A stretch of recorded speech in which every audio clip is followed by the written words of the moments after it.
हम लोग ओसी में चैप्टर 3 कंटिन्यू करें, जो चैप्टर का नाम है business services part 2। Business services के बारे में हम लोग इस चैप्टर में बैंकिंग की सर्विस देख रहे थे, जिसमें बैंकिंग की ऑलमोस्ट सब सर्विसेज तो हमने देख ली।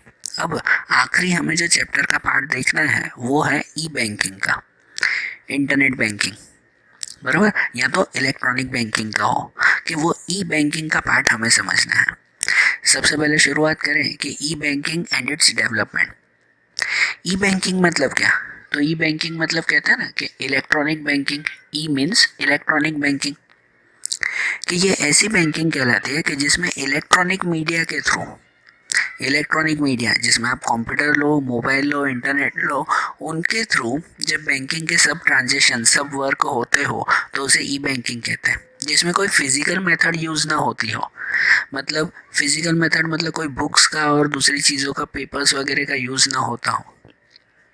आज के टाइमिंग में ये ई बैंकिंग बहुत ज़्यादा चल रहा है। लेकिन इसका डेवलपमेंट कैसे हुआ, ई बैंकिंग कैसे शुरुआत हुई? तो कहते हैं इसका डेवलपमेंट जनरली 3 फेजेस में हुआ। बैंकिंग जब शुरुआत हुई थी ना, तो सबसे पहले होता था ट्रेडिशनल प्रोसेस। जब शुरुआत हुई थी तब कोई ये कंप्यूटर वगैरह नहीं था, इवन बैंक के अंदर भी कोई कंप्यूटर यूज़ नहीं होता था। तो हर एक ट्रांजेक्शन के लिए, हर एक वर्क के लिए पर्टिकुलर अकाउंट्स बनाए जाते थे, पर्टिकुलर बुक्स और पर्टिकुलर लेजर बनाई जाती थी। मतलब आज अगर आप कोई बैंक में अकाउंट खुलवाते हो तो कैसे, वो तो सब कंप्यूटर में ही एंट्री कर देते हैं ना।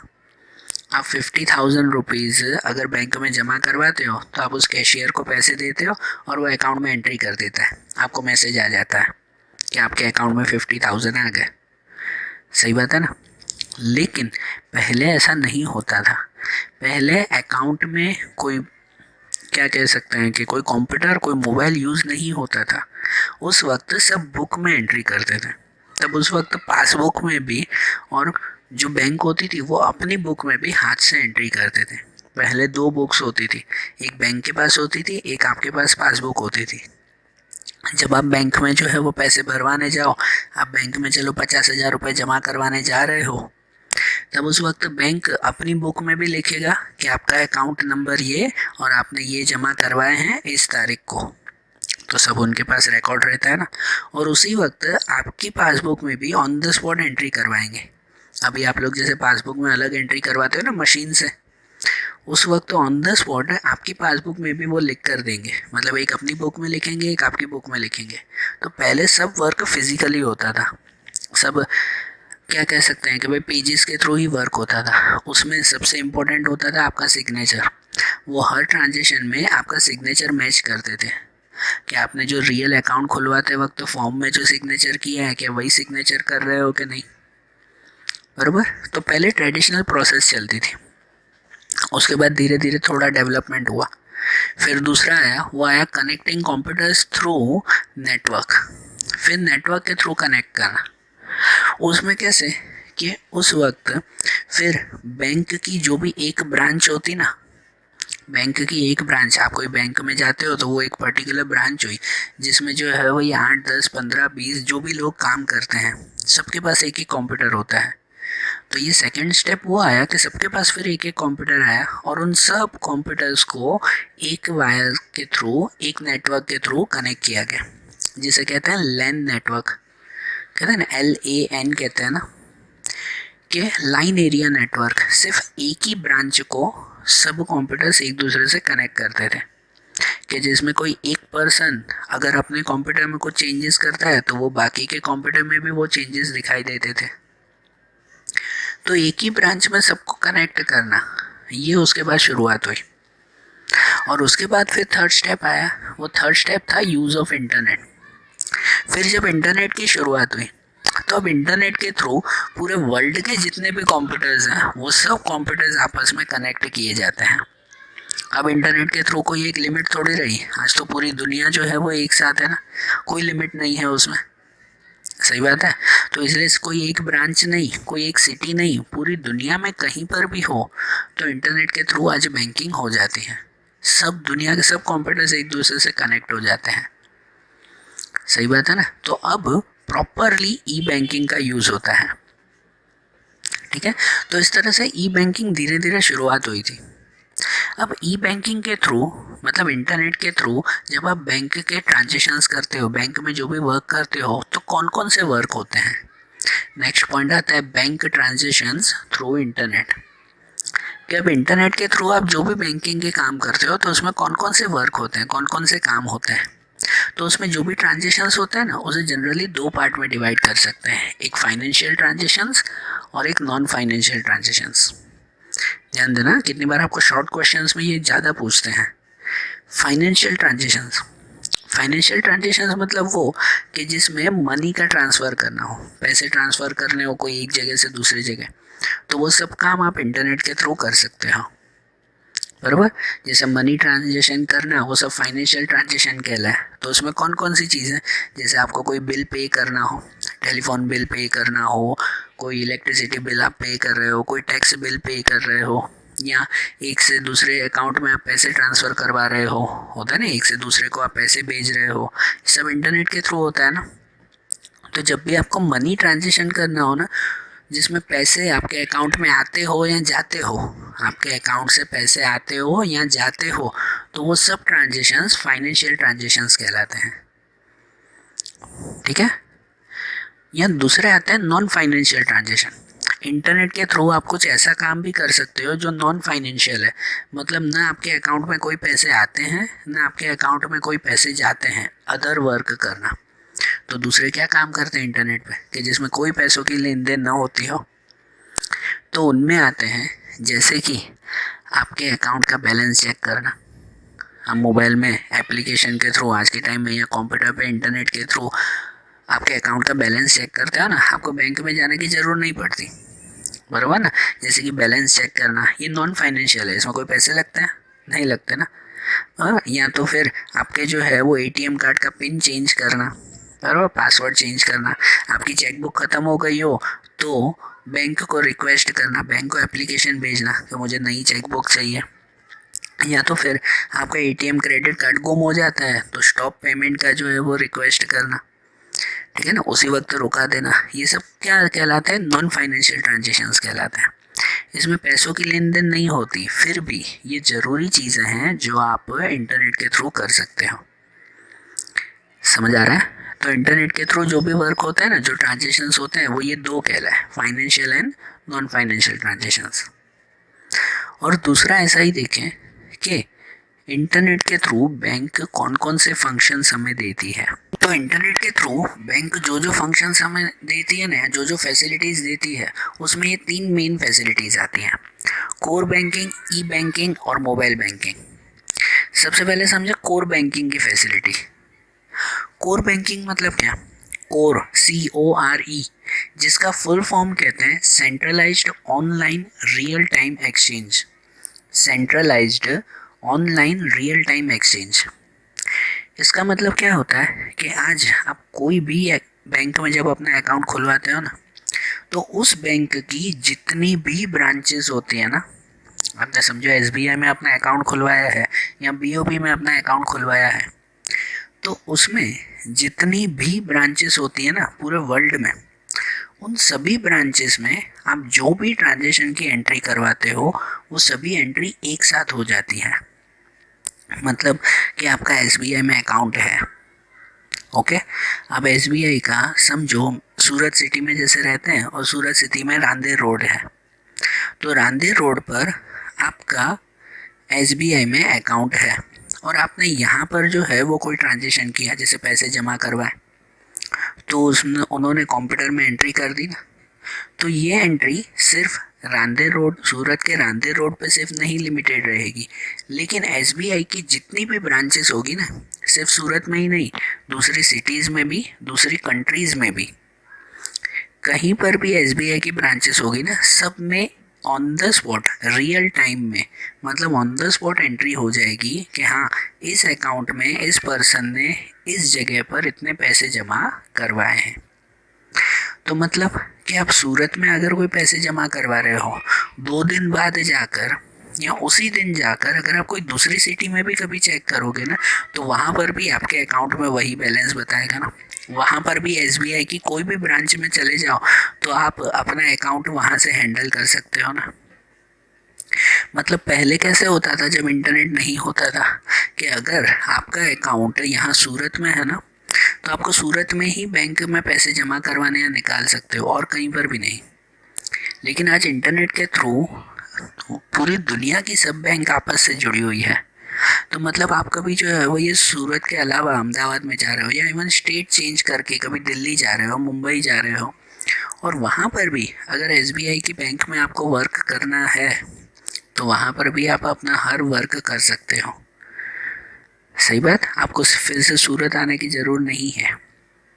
तो इस तरह से कोई एक बैंक वो अपने कंप्यूटर्स कैसे आपस में सब कनेक्ट कर लेते हैं कि एक ब्रांच में जो कुछ चेंजेस हुआ ना वो सभी कंप्यूटर्स और सभी बैंक्स में एक साथ हो जाता है। इसे ही कहते हैं कोर बैंकिंग। और उस कोर बैंकिंग के थ्रू इसलिए ऐसा कहा जाता है कि आप जब बैंक में अपना अकाउंट खुलवाते हो ना, तो आप कोई एक ब्रांच के कस्टमर नहीं हो, लेकिन आप पूरी बैंक के कस्टमर बनते हो। सही बात है ना, कि आप सिर्फ एक ब्रांच के कस्टमर नहीं है, लेकिन आप पूरी बैंक के कस्टमर हैं।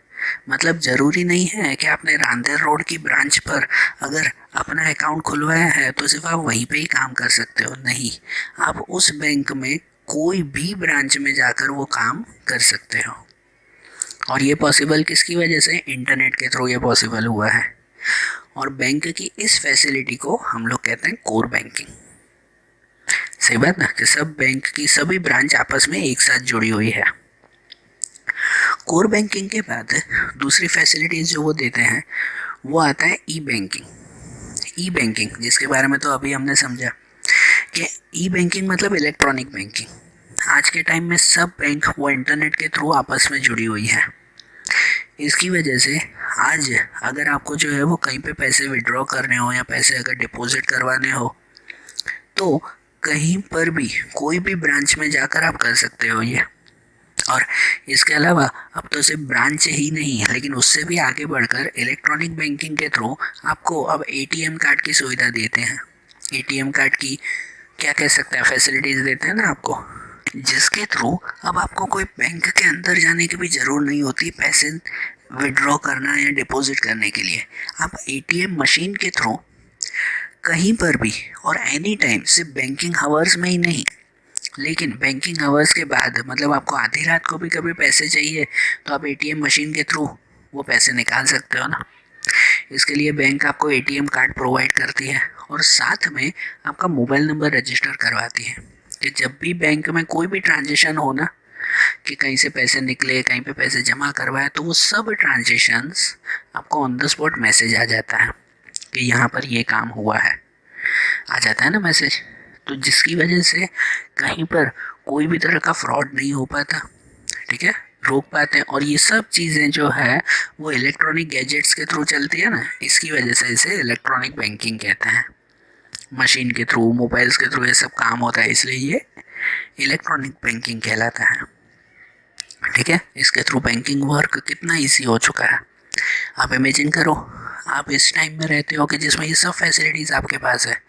पहले के टाइम में बैंकिंग की ऐसी कोई भी फैसिलिटीज़ नहीं होती थी, तो उस वक्त ट्रांजेक्शन्स करने में कितनी मुसीबतें उठानी पड़ती थी, जबकि आज ये वर्क कितना इजीली हो जाता है। ऐसे ही तीसरी सर्विस देते हैं, वो सर्विस आती है मोबाइल बैंकिंग की सर्विस। मोबाइल बैंकिंग वो आज की मॉडर्न ऐसी सर्विस है कि जिसमें मोबाइल फ़ोन और उसमें अगर इंटरनेट हो तो आप बैंकिंग के सभी वर्क मोबाइल पर बैठे बैठे कर सकते हैं।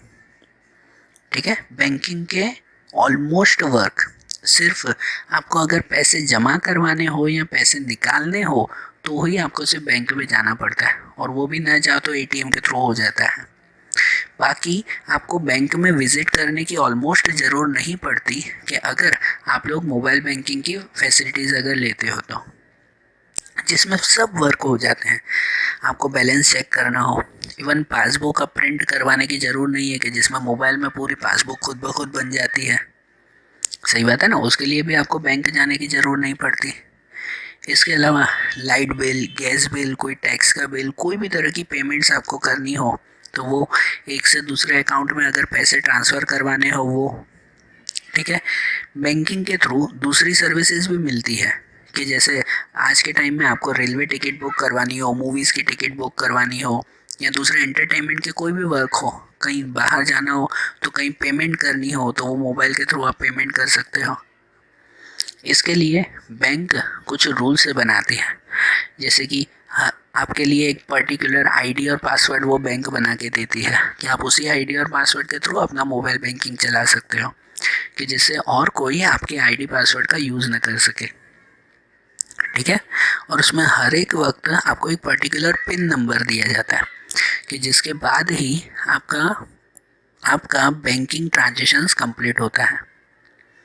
ठीक है ना। तो इंटरनेट के थ्रू ये फंक्शन आज देती है ना बैंक, कि जिसकी वजह से बैंकिंग वर्क या बैंकिंग की कोई भी प्रोसेस वो एकदम इजी हो चुकी है। आज इंटरनेट के थ्रू घर बैठे हुए कोई भी इंसान बैंकिंग का कोई भी काम कर सकता है, कि जिसमें बार बार बैंकिंग की लाइन में खड़े रहना या तो फिर वहाँ जाकर जो है वो धक्के खाना, ऐसा कोई काम की अब ज़रूर पड़ती नहीं है। ओके। तो इंटरनेट के थ्रू ये फंक्शंस देखें ना। और अब चैप्टर का लास्ट पॉइंट देखें जो आते हैं service associated with bank. Bank की कुछ स्पेशल सर्विसेज। ठीक है। आगे तो हमने पूरी ऑलमोस्ट सब सर्विसेज देख ली थी, यहाँ कुछ स्पेशल सर्विसेज है। जो सर्विसेज आती है card service, ATM card, debit card और क्रेडिट कार्ड सर्विस। सबसे पहले देखें तो एटीएम कार्ड सर्विस। ठीक है। एटीएम कार्ड सर्विस देखें सबसे पहले। एटीएम जिसका फुल फॉर्म आता है ऑटोमेटेड टेलर मशीन।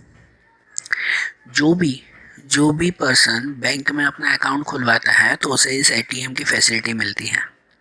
जो एटीएम में बैंक जो डिसाइड करती है उसके हिसाब से आपको कभी भी पैसे विड्रॉ करवाने हो या फिर डिपॉजिट करने हो तो करवा सकते हो, जिसमें बैंक के कुछ रूल्स होते हैं। जैसे कल भी बताया था कि सेविंग अकाउंट अगर हो तो उसमें हर मंथ की कुछ लिमिट होती है कि आप मंथ में इतने ही पैसे बैंक से निकाल सकते हो या जमा करवा सकते हो, या पर डे की लिमिट होती है। जैसे करंट में पर डे की लिमिट कुछ 20,000 चल रही है कि हर पर्सन पर डे 20,000 सिर्फ एटीएम से निकाल सकता है, उससे ज़्यादा नहीं निकाल सकता।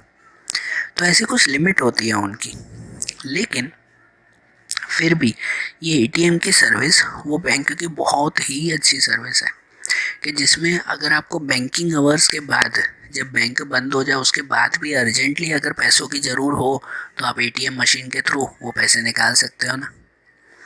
जिसमें एटीएम के साथ बैंक वो आपको एक पिन बना के देती है, एक पिन नंबर, 4 डिजिट का एक पिन नंबर बना के देती है कि जब आप एटीएम कार्ड यूज़ करोगे तो सबसे पहले आपको पिन नंबर डालना होगा, कि उसके बाद ही बैंक आपके ट्रांजेक्शन शुरू करती है। अगर पिन नंबर गलत हुआ तो फिर बैंक आपका कार्ड ब्लॉक भी करवा देती है, कि जिससे कोई गलत इंसान आपका कार्ड यूज़ ना करे। बराबर ना। और इसके लिए बैंक आपका मंथली या कोई बैंक ईयरली कुछ चार्जेस लेती है। एटीएम कार्ड की फैसिलिटीज़ हो तो ईयरली कुछ 2 या 250 रुपये जो है, ईयरली 200-250 रुपये जो है वो बैंक आपसे लेती है। ठीक है ना। ये चार्जेस बैंक आपको फैसिलिटीज़ देती है तो ये चार्जेस भी तो कुछ लेगी ना फिर। बराबर। एटीएम कार्ड के बाद दूसरी सर्विस आती है, वो आती है डेबिट कार्ड की सर्विस। डेबिट कार्ड, ये कार्ड जो है वो भी जो भी पर्सन बैंक में जिसका अकाउंट हो उसे ये फैसिलिटीज़ देते हैं, कि जिसके थ्रू आप इस कार्ड के थ्रू कहीं पर भी जाकर अपने बैंक के थ्रू डायरेक्टली पेमेंट कर सकते हो। जिसमें ये फैसिलिटी अगर आपके पास है तो आपको कहीं पर कोई कैश ले जाने की ज़रूरत नहीं है। होता है ना कि कहीं पर जो है वो आप शॉपिंग करने जा रहे हो जिसमें बहुत सारे कैश की अगर ज़रूर पड़े तो आप जेब में इतने सारे नोट भर के जाओगे तो वो प्रॉब्लम रहती है, कहीं नोट गिर जाए, चोरी हो जाए और कुछ प्रॉब्लम हो जाए। ठीक है। तो वो रिस्की भी रहता है।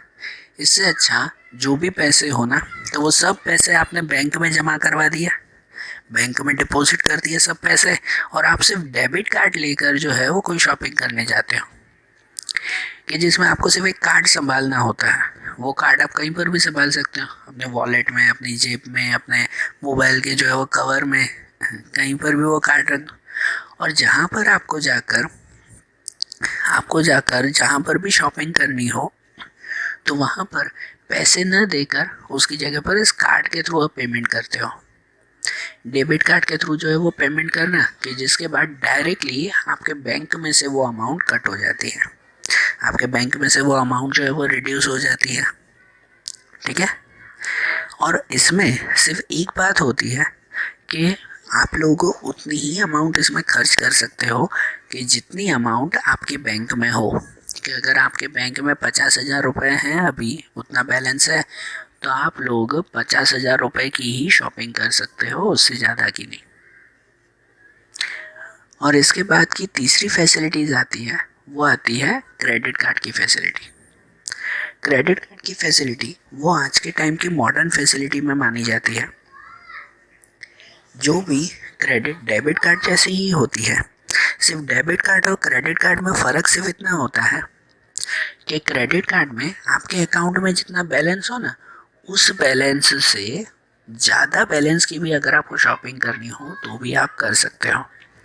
क्रेडिट क्रेडिट का मतलब ही होता है उधार देना, कि अगर आपको बैंक से उधार पैसे चाहिए हो तो वो क्रेडिट कार्ड के थ्रू कर सकते हैं, जिसमें क्रेडिट कार्ड के थ्रू आप कहीं पर भी पेमेंट कर दो तो वो आपके बैंक में से ऑन द स्पॉट डिडक्ट नहीं होते। वो आपके बैंक में से कुछ एक आध मंथ बाद, 1 मंथ या जो भी बैंक की फैसिलिटीज़ हो उसके हिसाब से उसके बाद आपके अकाउंट में से कट होती है। मतलब कि अगर मैं कोई शॉपिंग मॉल में गया और वहाँ पर मैंने 10,000 की परचेज़ की और पेमेंट मैंने क्रेडिट कार्ड के थ्रू की है। किसके थ्रू? क्रेडिट कार्ड के थ्रू। उस वक्त मेरे अकाउंट में भले 10,000 नहीं थे, मेरे अकाउंट में खाली 3,000 पड़े हुए थे, फिर भी क्रेडिट कार्ड के थ्रू मैंने वो पेमेंट कर दी। तो सामने जो शॉपिंग मॉल में जो पर्सन है उसको तो उसके पैसे मिल गए, उसके अकाउंट में 10,000 मिल जाएंगे, लेकिन मेरे अकाउंट में से 10,000 कट हुए नहीं।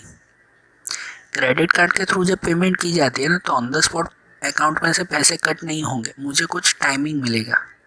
उस वक्त मुझे बैंक में से एक मैसेज आ जाता है कि आपके अकाउंट में 10,000 रुपये क्रेडिट हो चुके, क्रेडिट कार्ड के थ्रू आपने पेमेंट की है और वो पैसे आपको इस तारीख तक वापस बैंक में जमा करवाने हैं। मतलब क्रेडिट कार्ड के थ्रू मैंने अभी पेमेंट कर दी, लेकिन मेरे अकाउंट में से अभी निकले नहीं है। वो अकाउंट में मुझे 1 मंथ का टाइम मिला कि 1 महीने के अंदर मुझे अपने अकाउंट में वो 10,000 रुपये भरने हैं।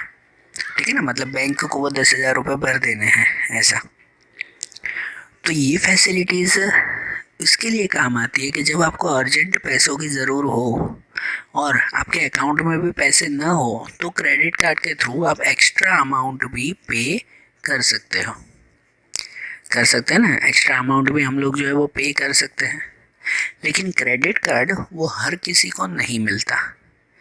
जब आपके अकाउंट में आपका अच्छा ट्रांजेक्शन हो, आपके अकाउंट में समझो बैंक में आपकी अच्छी रिस्पेक्ट, या फिर बैंक जो है वो आपका 1 या 2 साल का ट्रांजेक्शन चेक करती है कि आप रेगुलरली बैंक के सब रूल्स फॉलो करते हो, बैंक की पेमेंट्स आप टाइम टू टाइम करते हो, तो ही बैंक आपको क्रेडिट कार्ड प्रोवाइड करती है, नहीं तो नहीं करती। ठीक है। और उनमें भी क्रेडिट कार्ड की भी एक लिमिट होती है कि जैसे अगर मेरे क्रेडिट कार्ड की लिमिट हुई 20,000 रुपये, मतलब मेरे अकाउंट में जितना भी बैलेंस होगा ना, उसमें से उससे 20,000 ज़्यादा ही मैं खर्च कर सकता हूँ, उससे ज़्यादा नहीं। मतलब क्रेडिट कार्ड आ चुका है तो इसका मतलब ये भी नहीं कि भाई मैं तो करोड़ों की शॉपिंग कर लूँ एक ही वक्त, कि भाई मुझे कहाँ अभी पैसे देने, 1 महीने बाद देने। लेकिन नहीं, बैंक जो है वो एक लिमिट रखती है कि जो लिमिट उसकी क्रेडिट लिमिट कहलाती है, कि भाई मेरी क्रेडिट लिमिट अगर 20,000 की हुई, मतलब अपने बैलेंस के बाद मैं एक्स्ट्रा 20,000 की शॉपिंग कर सकता हूँ, उससे ज़्यादा नहीं। और वो एक्स्ट्रा की जो भी मैंने शॉपिंग की वो भी मुझे टाइम टू टाइम बैंक को रीपे करनी होती है। अगर मैंने जो है वो बैंक को रीपे नहीं किया, मतलब फिर से उसे पैसे नहीं चुकाए, तो बैंक मेरा क्रेडिट कार्ड और साथ में मेरा अकाउंट भी क्लोज करवा सकती है। बरोबर ना। तो इस तरह से बैंक हमें ये अलग अलग तरह की फैसिलिटीज़ देती है ना। ठीक है। तो आज जैसे हमने बैंक की ये सब फैसिलिटीज़ देखी ना, ये चैप्टर देखा आज हमने 3rd। ऐसे ही ओसी के दूसरे चैप्टर्स अब हम लोग अगले वीडियोस में देखेंगे। Okay, thank you.